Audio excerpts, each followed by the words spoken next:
I think that, simplicity was on our minds, and we actually recorded the whole record in like 2 weeks or something like that, which for our band is record time. We spend a lot of times we spend like, well, sometimes we spend years making a record, but definitely like 6 months and whatever. So this was like very much like we just did it. We did it as live as possible, and yeah, I mean, I think you kind of hear that on the recording. Two of my friends from New York, Jesse Harris, who's a great songwriter, guitar player. He's probably best known for, he wrote a lot of like Nora Jones's big hits, like her huge hit. And he's just a friend from New York. And this guy, Tim Lunsell, RIP, who's an amazing bass player. And they kind of, they were in that, I don't know what it was, like Living Room was a club in like Lower East Side. This kind of this whole sort of folky jazz scene in New York. So the three of us took a very small plane because that's at the time, that's all you could get like direct from New York. And it was winter time and I was scared of flying at that time.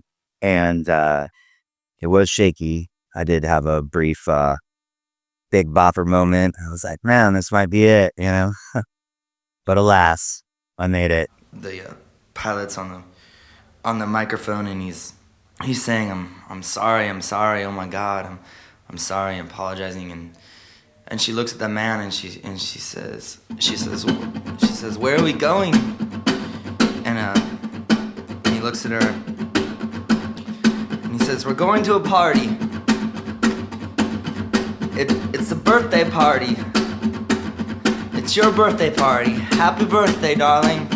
We love you very, very, very, very, very, very, very much. And then he starts humming this little tune, and it kind of goes like this. It's kind of 1, 2, 1, 2, 3, 4.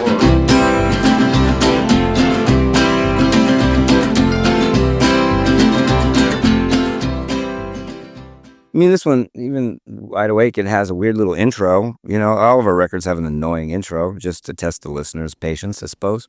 But even that was done live. Like Conor's telling a story about being on a plane, in a plane wreck, like being on an airplane that's going down, I think in a way it's a comforting story. It's like, we're going to a birthday party. It's your birthday. I love you very, very much. Like it's such a strange thing. Every time we did a take, we did like 3 takes of that song. And he told a slightly different story because he's improvising. The story was kind of frameworked around the same premise of a crashing plane, but it was different each time, So that nature kind of shows like there was no manipulation to it. It was just whatever came out, came out. What you're hearing is like a live take of Tim and Jesse and I in the studio. We did record that song right when we got there. And all of our records are, for those who haven't listened to Bright Eyes records, there's always kind of a sound collage, some kind of intro before the first song that we always thought of as kind of this way to weed out casual listeners. If you have enough attention span to sit through whatever strange thing we're doing at the beginning of the record, then you're maybe in a more mindset to receive the rest of the information of the album. So for that record, partly because it was, we were steering clear of a lot of the effect-driven recordings. It made the most sense to do the intro of me just telling a story as if we were, at a coffee shop playing a set or whatever. So I remember a tiny bit of anxiousness, and maybe that anxiety came from this weird turbulent landing or like this plane trip just to come out here to make the record, and it's funny that would be the first things that people would hear on this album, but I do think, for me, don't think it's possible that I had met Jesse and Tim in passing in New York City, but it was definitely my first time recording them. And I still get nervous when setting up a session. I get a little, like, have this nervous energy and excitement, and which could also be construed as anxiety a bit. But like, have this kind of energy when you're setting up and making a record, when a band just shows up. And it was the first time I was recording those guys. You know, I've been working with Conor for years and years and years. Like, so any of their nervous or frazzled nature just sort of probably matched mine. But it was exciting. And those dudes are just such pros. It was kind of effortless to like record a lot of the basic tracks for this record. So much so I felt like I wasn't, like I said, doing my job. Like, wow, we only did a couple of takes of this, time to move on. Like, you know, sometimes we hem and haw over things. This record we did not. We must talk in every telephone, get eaten off the web. We must rip out all the epilogues from the books that we have read. Into the face of every criminal, strapped firmly to a chair. We must stare, we must stare, we must stare. We must take all of the medicines, too expensive now to sell. Set fire to the preacher who is promising us hell. Into the ear of every anarchist that sleeps but doesn't dream. We must sing, we must sing, we must sing.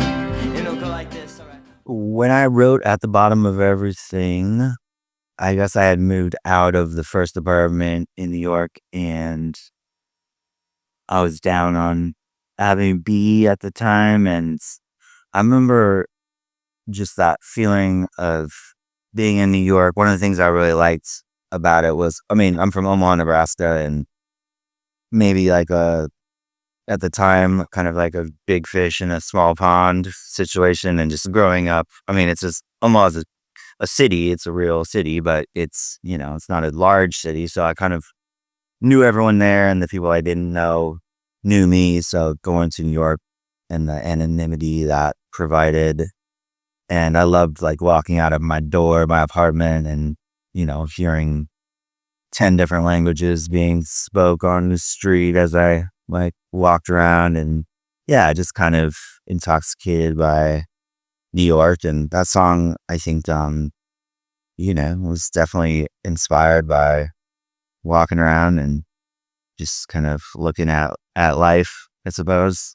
Those people that he met in New York City were very influential on how this record turned out sounding, you know, like the guitar parts of Jesse's and the bass parts of Tim's, and having Jesse and Tim there as part of our live crew for majority of the record. And the song At the Bottom of Everything, that one, Jim James did an overdub. He recorded that in Louisville at his studio in Louisville and sent that to us. Jim James and I go way back. We were both on this record label called Wichita in England. It was the first label that signed My Morning Jacket and Bright Eyes for like a deal overseas. And so I met him real early on, became friends, and yeah, started playing shows together. I fell in love with his music, and, you know, he's just got such an incredible, unique voice, and I knew I wanted, you know, a high male harmony kind of, you know, Graham Nash kind of vibe or something like that in that ilk.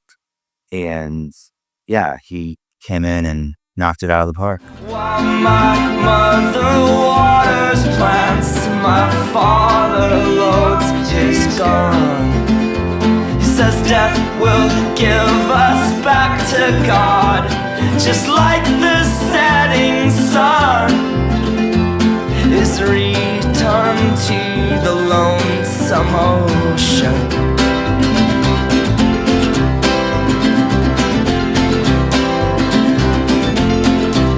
And then they splashed into the deep blue sea. They were all in like a half circle, like just in a room in Lincoln at the studio. And so that one, I played mandolin like right after we recorded it. I tried to make it as live as I could, but after we recorded it, got the take. Like I said, I think we did like 3 passes of that song, and the last one we were like, okay, that's it. And then on that song, there's times where there's one time, I think it's the last chorus of At the Bottom of Everything, Tim doesn't hit the right, went to the wrong note, the boom, boom, boom, and he just does a walking thing, but we kept it. It just was charming, you know? It's like even when we didn't play it right, it was still charming. And, you know, there's some mistakes, and it sounds cool to us. And then we'll get down there, way down to the very bottom of everything, and then we'll see it. Oh, we'll see it, we'll see it, we'll see it. Oh, my morning's coming back. The whole world's waking up. All the city buses swimming past. I'm happy just because I found out our